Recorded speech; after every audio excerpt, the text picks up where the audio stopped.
Ngonidzashe Sesemani is a young person, vibrant and visionary young person, born and bred in Zvishavane. Born 30 years ago here in Zvishavane. I'm a developing practitioner. I am a strategist. I'm a motivational speaker. I put on so many hats. And I'm also a radio personality. I've got a passion to develop young people. Currently, I'm the director for Greatness Hub. I also founded the organization in 2016, but then registered it in 2019. So at the Greatness Hub, I'm the director where I lead various interventions and activities for young people. So we do have the Greatness Hub Private Limited Company, which is a consultancy institution or firm, basically looking at providing development solutions and business solutions to individuals and organizations that would want such services. So for the Greatness Hub company, we basically focusing on strategic planning. We also focus on organizational development. We carry out some capacity building trainings. We also do some researches. We do some needs assessments and baseline surveys. So basically it's a company that is there to provide solutions to organizations and companies or individuals that would want to maybe start their organizations, start their businesses. So we are there as the Greatness Hub to provide those solutions. But we also have an arm which is called the Greatness Hub International Trust. So the Greatness Hub International Trust, it's a youth-driven charity organization, mainly looking at the social and economic empowerment of young people. And we believe that young people, they are leaders of today and tomorrow. And what they only need, they are the skills on how they can project their power, the skills on how they can influence in their respective sectors. So we are there to provide social and economic solutions or social and economic empowerment of young people. So it's an arm that we started 2 years ago, which is also being supported by the Greatness Hub private limited company. But sometimes, usually people, they know that Greatness Hub, and I don't have any problems with that, because I know that at the end of the day, we want to transform the lives of the people. So the current work that we have been doing with the Greatness Hub is to provide some capacity building to young people, giving them information on how they can start income generating projects, or how they can start their businesses. So we do online sessions through the Greatness Hub WhatsApp platforms and also the Facebook platforms. We bring in people from various sectors where they come and talk on different topics, issues of leadership, etiquette and grooming, building your self-esteem and confidence. And recently, when we started the year, we had a 1 week on goal setting, just to say, as we are beginning the year, as young people, we need skills on how to become successful. So we're helping young people to set their goals. And we also provide mentorship. It could be group mentorship, it could be one-on-one mentorship, where if maybe a young person or an adult, he or she can come to the Greatness Hub just to get information on discovering him or herself, and also information on how to carry out or to start up income generating projects. You know, when you're working with young people, this is a fluid group. It's a liquid group. They are not static. That's one thing we need to understand. And we also need to appreciate the context, the social and economic context. It's also contributing to certain behaviors that we are seeing our young people having. So we are seeing young people engaging in issues to do with the drug abuse. They are pessimistic. So we are there as the Greatness Hub to provide hope to these young people. But in terms of the experiences, like you're saying, we are working with young people.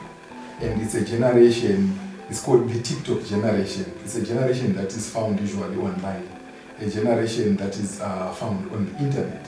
So it means that we also have to tailor-make our interventions to suit the needs of young people. So another experience of working with young people is that they need things or interventions or programs that can attract their attention at the end of the day. Programming for young people and programming for adults, it's different. And the approaches that we have been using maybe for the past 10, 20 years, reaching out to young people, versus the approaches that we are now using, there is a difference. We need to appreciate that. So these are some of the experiences. When you are dealing with young people, it's no longer business as usual.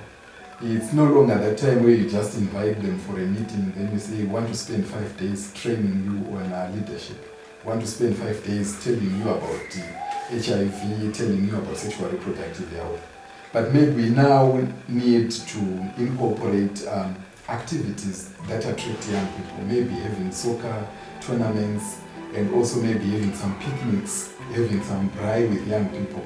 And when they come for such activities, you then begin to teach them or to give them information. So that has also been an experience for me personally and for us as a team to say, when we are engaging young people, when we are working with young people, we really need to come up with interventions that suits their context. Then we have also realized that young people are highly mobile, simply because of the socio-economic context. So today you have got this young person that you're working with, tomorrow that young person is in Bedford, he's in South Africa, he's in Harare. So sometimes consistency in terms of providing the services, sometimes it's affected simply because young people are highly mobile. But we appreciate that.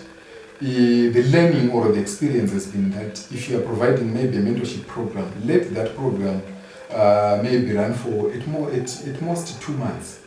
Because after 2 months, you may not be having the same group of young people. So at first, I was really worried personally to say we are working with young people, but all of a sudden they are not there. But nowadays we appreciate that they will be looking for a livelihood, which is a good thing for them to go maybe to Bedford or to go to South Africa after acquiring a certain skill.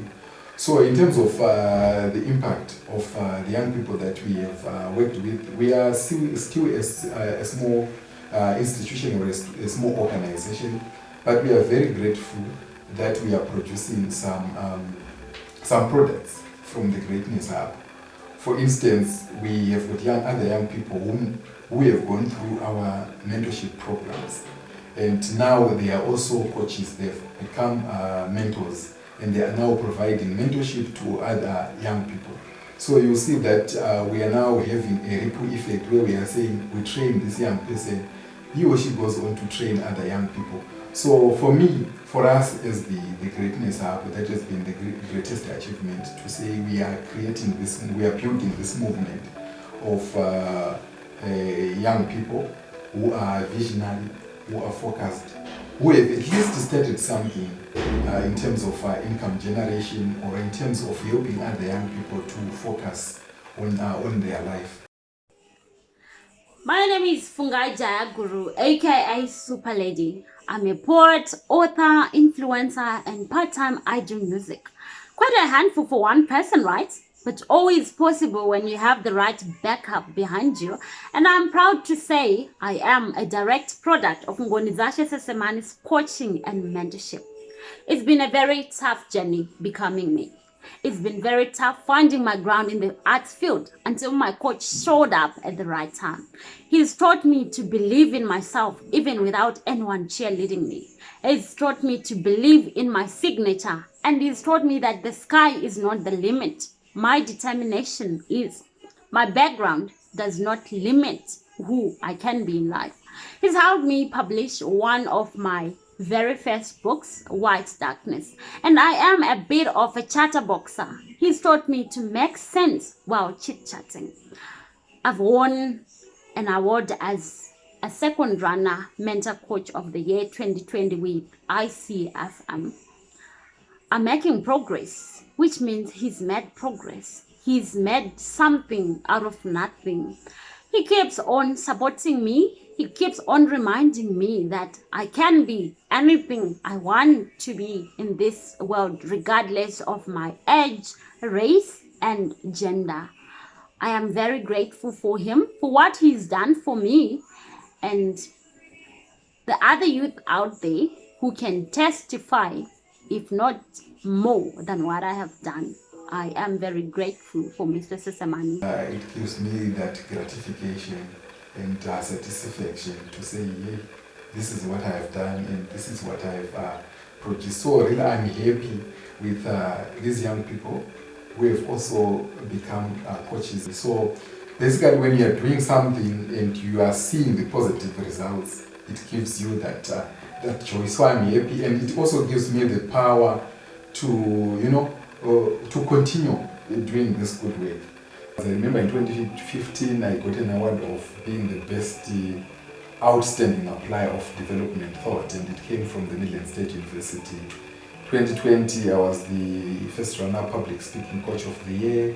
2021 I was part of the Zimbabwe's iconic pace setters, young pace setters, and that came from the Business Connect, where they identified people throughout the country who were doing so well. So I was part of the 100 young people who are influential in Zimbabwe. So I was given that, they called it the Zimbabwe Young Iconic Pace Setters.